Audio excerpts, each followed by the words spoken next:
ইংরেজি ভাষা আয়ত্ত করা তাদের জন্য অতি সহজ যাদের স্ট্রং মরাল বা দৃঢ় মনোভাব আছে, সেই সাথে যাদের শতভাগ কনফিডেন্স আছে। স্টুডেন্ট জীবন যুদ্ধে কখনোই হার মানে না।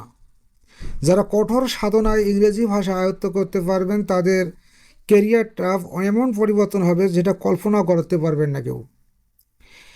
এক্ষেত্রে এক্ষেত্রে ইংরেজি শেখার প্র্যাকটিসের কোনো বিকল্প নেই। আজকের ভিডিওটিতে এমন কিছু প্র্যাকটিস থাকছে যেগুলো ইংরেজি ভাষা শেখার ক্ষেত্রে খুবই গুরুত্বপূর্ণ এবং দরকারি। আজ আমরা শিখব বর্তমান এবং ভবিষ্যৎকালের কিছু ছোট ছোট সেন্টেন্স যেগুলো আমরা দৈনন্দিন প্রতিনিয়ত আমরা ব্যবহার করি। এগুলো আমাদের জানা দরকার। আমাদের এগুলো প্র্যাকটিস না করার কারণে এগুলো আমরা জানি কিন্তু এগুলো রূপ দিতে পারি না। আমাদের মুখের মধ্যে এমন জড়তা এসেছে এগুলো আমরা ভালোভাবে আয়ত্ত করতে পারতেছি না। যারা চ্যানেলটি এখনও সাবস্ক্রাইব করেননি তারা সাবস্ক্রাইব করুন, ভিডিওটিতে লাইক কমেন্ট এটা যেন থাকে, এটা যেন বলা লাগে না নতুন চ্যানেল। আপনারা সকলেই চ্যানেলটি সাবস্ক্রাইব করুন। আমরা এমন ছোট্ট ছোট্ট কিছু সেন্টেন্স শিখবো যেগুলো প্রেজেন্ট ইনডিফিনিট টেন্স এবং ফিউচার ইনডিফিনিট টেন্স, শুধু একটি করে ভার্ব চেঞ্জ করলেই যথেষ্ট। আপনি যতটা ভার্ব চেঞ্জ করবেন অতটি নতুন সেন্টেন্স তৈরি হবে। প্রথম প্ল্যাটফর্মে আমি শব্দটা দিয়ে আমরা সেন্টেন্সগুলো তৈরি করব। এটা প্রেজেন্ট ইনডিফিনিট টেন্স এবং ফিউচার ইনডিফিনিট টেন্স, খুব সহজ। এটা এত সহজ আগে আমরা জানতাম কিন্তু আমরা এগুলো প্র্যাকটিস করি না। আমরা এই প্রতিনিয়ত এই ধরনের সেন্টেন্স যদি প্র্যাকটিস করি তাহলে আমাদের ইংরেজি শিখতে খুব বেশি সময় লাগবে না। এটা খুব সহজ। আমি আর ইংরেজি হলো আই, এই আই দ্বারা আমরা সেন্টেন্স তৈরি করব প্রথম প্ল্যাটফর্মে। এটা প্রেজেন্ট ইনডিফিনিট টেন্সও থাকবে এবং ফিউচার ইনডিফিনিট টেন্সও আমরা থাকবে। আমি যাই, আই গো। আমি যাব, আই উইল গো। আমি খাই, আই ইট। আমি খাবো, আই উইল ইট। আমি অনুভব করি, আই ফিল। আমি অনুভব করব, আই উইল ফিল। আমি ব্রাশ করি, আই ব্রাশ। আমি ব্রাশ করব, আই উইল ব্রাশ। আমি ক্রয় করি, আই বাই। আমি ক্রয় করব, আই উইল বাই। আমি কল করি বা আমি ডাকি, আই কল। আমি ডাকবো, আই উইল কল। আমি আসি, আই খাম। আমি আসবো, আই উইল খাম। আমি খনন করি, আই ডিগ। আমি খনন করব, আই উইল ডিগ। এখানে একটি জিনিস অবশ্যই লক্ষণীয়, প্রেজেন্ট ইনডিফিনিট টেন্স এবং ফিউচার ইনডিফিনিট টেন্সের ভার্ব কিন্তু ভার্বের ওয়ান ফর্ম অর্থাৎ প্রেজেন্ট ফর্মটি আছে। এখানে ফিউচার টেন্সও তো আছে এবং প্রেজেন্ট ইনডিফিনিট টেন্সও তো আছে। এখানে ফিউচার টেন্সে শুধু অতিরিক্ত উইল এই ওয়ার্ডটি বেশি ব্যবহৃত হয়েছে। এটা খুব কঠিন নয়। আমরা এই সেন্টেন্সগুলো সচরাচর প্রতিদিন এগুলো ব্যবহার করি। সাবজেক্ট হবে একই নিয়ম। আমরা এই ধরনের যদি 100টা সেন্টেন্স নিজে তৈরি করি এবং প্র্যাকটিস করি আমাদের ইংরেজি শিখতে খুব বেশি একটা ব্রেক হবে না। তবে ভার্বের ভোকাবুলারির সংখ্যাটা অবশ্যই বাড়াতে হবে, এটা খুবই জরুরি। যিনি যত ভার্বের প্ল্যাটফর্মটা বাড়াবেন অর্থাৎ ভার্বের ভোকাবুলারির সংখ্যা বাড়াবেন তিনি তত ইংরেজি শেখা তার জন্য অতি সহজ হবে এবং এটা একটা বড় ভাণ্ডার। ইংরেজিতে ভার্ব খুবই একটা গুরুত্বপূর্ণ বিষয়। তুমি পান করো, ইউ ড্রিঙ্ক। তুমি পান করবে, ইউ উইল ড্রিঙ্ক। তুমি সাহায্য করো, ইউ হেল্প। তুমি সাহায্য করবে, ইউ উইল হেল্প। তুমি দাও, ইউ গিভ।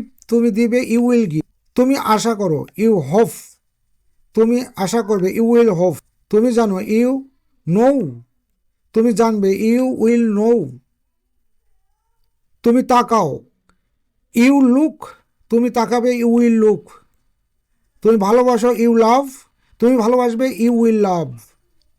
তুমি নড়াচড়া করবে, তুমি নড়াচড়া করো, ইউ মুভ। তুমি নড়াচড়া করবে, ইউ উইল মুভ। এগুলো খুব কঠিন নয়, এগুলো আপনারা একই ধরনের সেন্টেন্স যেগুলো ওগুলো প্র্যাকটিস করতেই থাকুন।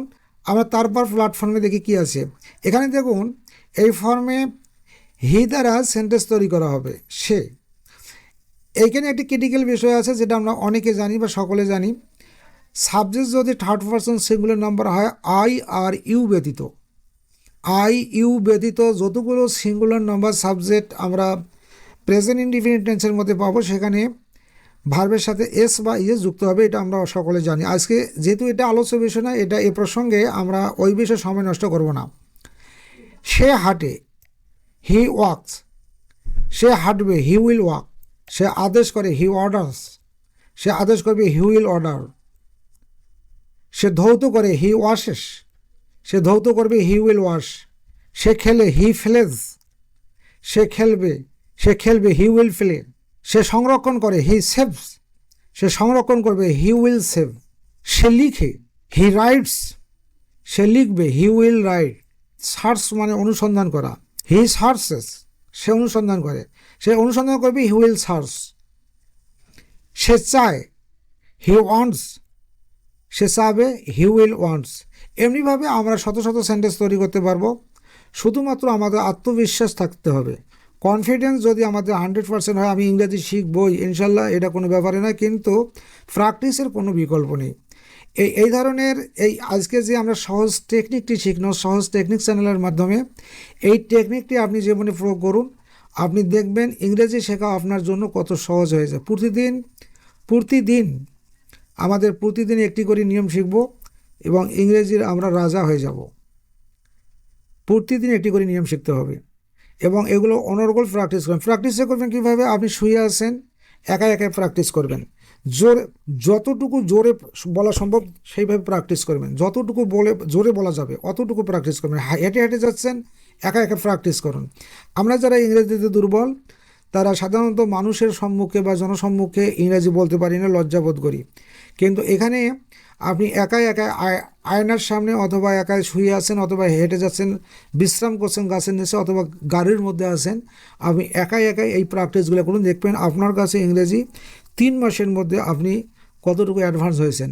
যারা চ্যানেলটি এখনও সাবস্ক্রাইব করেননি তারা সাবস্ক্রাইব করুন। ভিডিওটি যারা এখনও কমেন্ট বা লাইক করেন তারা করুন। আপনার একটা মতামত আমার কমেন্টের বিশেষ দরকার। আপনি একটি ভালো মতামত আমাদেরকে দিন, আমরা কিভাবে আমার দোষ ত্রুটিগুলো একটু তুলে ধরুন, আমরা পরবর্তীতে যেন এটি আরও ভালো করে ভিডিওর এডিটিং বা ভিডিওর সাজাইতে পারি। সকলের ভিডিওটি নতুন, যারা এখনও চ্যানেলটি সাবস্ক্রাইব করেনি তারা সাবস্ক্রাইব করুন, ভিডিওটিতে লাইক অবশ্যই করবেন এবং একটি কমেন্ট করবেন। সকলের সুস্বাস্থ্য এবং দীর্ঘায়ু কামনা করে পরবর্তী ভিডিও দেখার আমন্ত্রণ জানিয়ে ভিডিওটি আজকের মতো এখানে শেষ করছি। ধন্যবাদ সকলকে, খোদা হাফেজ।